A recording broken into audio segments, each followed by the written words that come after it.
Whish-Wilson.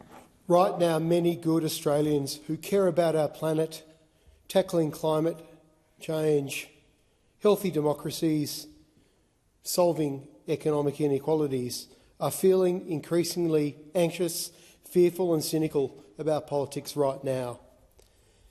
They have watched confused, shocking recent developments with the election of the Trump administration. Their fears increasingly mirrored here in our own divisive polity. So many people I talk to tell me they are feeling increasingly helpless, caught up and swept away by it all, akin to swimming in a political riptide. It's overwhelming. Yale University Professor Snyder has called the first weeks of the Trump administration a coup, and we should understand it precisely as that. A far right-wing coup, a fossil fascist coup against the democratic and constitutional order of the United States that has followed very, very closely to a pre-planned strategy published and announced by shady, long-established and well-funded third-party interests and organisations. Many people are wondering why democracy seems so broken today. Why do we now have a government for elites, billionaires, oligarchs and big corporations? How did it get to this, and what happens now? Tonight I wish to shine a light on and warn the Australian people of the international Atlas network, an unnamed but powerful global network of political actors operating in Australia, the United States, New Zealand, indeed 100 other countries, producing disinformation on a vast scale through its 580 partner organisations, working to infiltrate and take key roles in public institutions to achieve discipline and control of government policy, legislation, the media and the courts and the public service. A many-headed hydra, constantly changing its shape, its tentacles firmly clutch Australia. The forces at work creating this torrent of divisive, dishonest and dangerous politics are indeed deep, dangerous and murky, and you won't see them looking at the surface. Staying afloat against such a toxic tide firstly requires a much better understanding of the forces shaping these dangerous undercurrents and where they want to lead us. We need to see with clear eyes what we are truly up against. The election and brazen madness of this Trump administration and the political ascension in the polls of Mr Dutton didn't happen overnight. It's happened over many, many decades. Let me explain.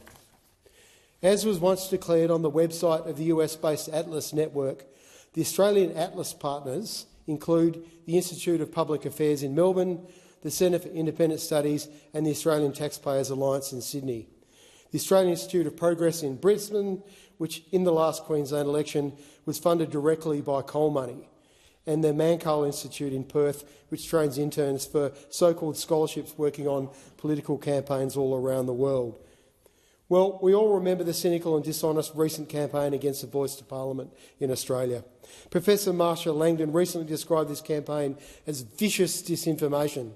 Evidence is emerging of the role played by third-party think tanks in this travesty, all affiliated with the Atlas Network, such as the Institute of Public Affairs, the Centre for Independent Studies, fossil fuel interests and, of course, the astroturfing group Advance.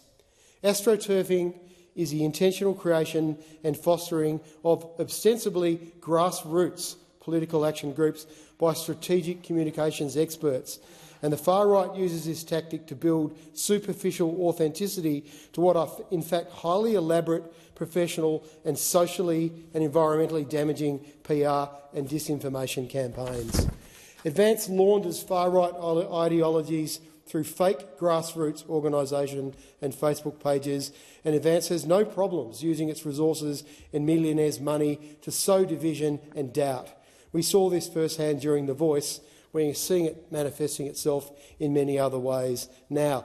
Now, many Australians don't know it, but this Voice campaign wasn't led by Peter Dutton. The Voice campaign was led by two individuals who had their entire political careers generated from the Australian arm of the global Atlas network of so-called free market think tanks and their spin-off campaign units.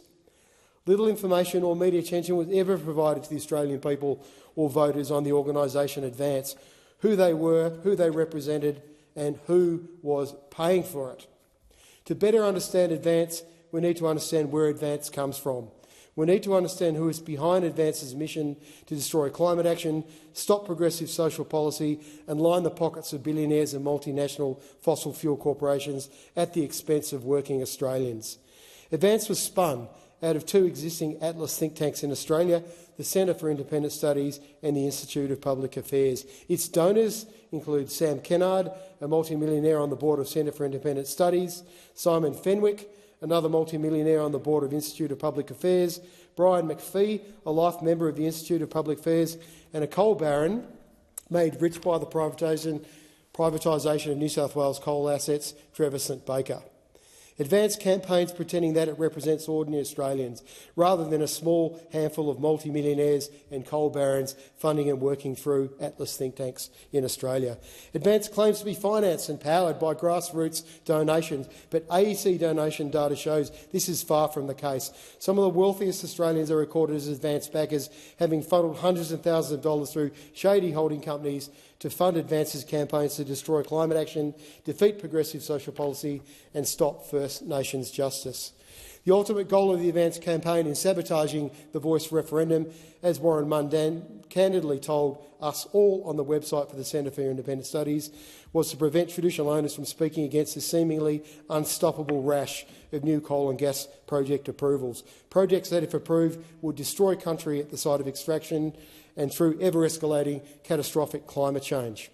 Advance has let it be known that its purpose in sabotaging the Voice referendum is to roll out an all-out assault on the accelerating clean energy rollout.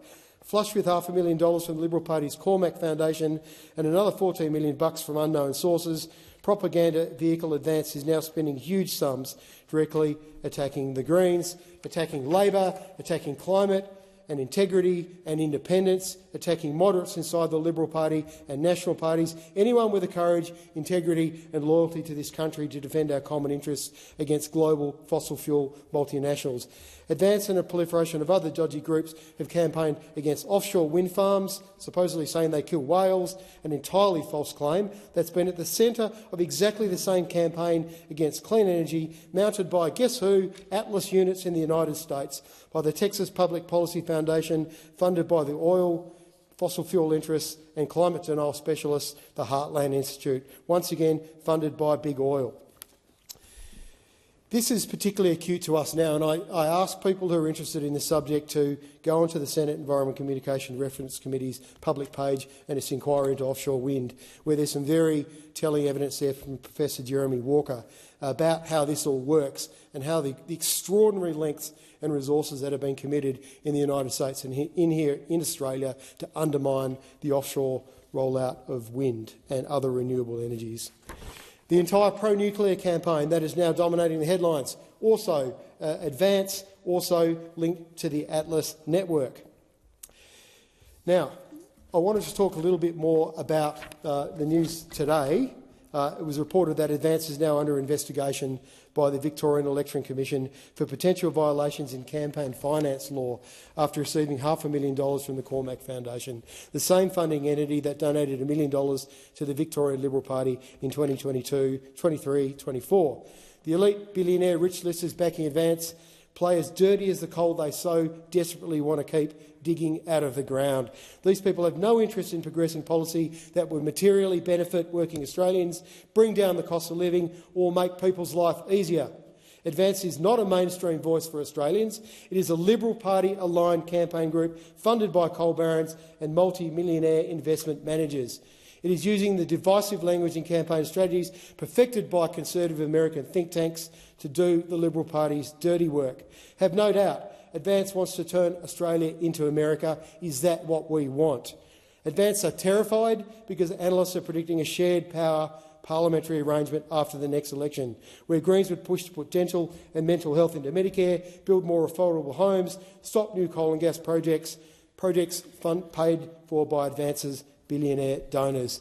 This election, the Greens are within reach of winning seats across the country, and Advance are desperately trying to stop that. Well, we wear that as a badge of honour.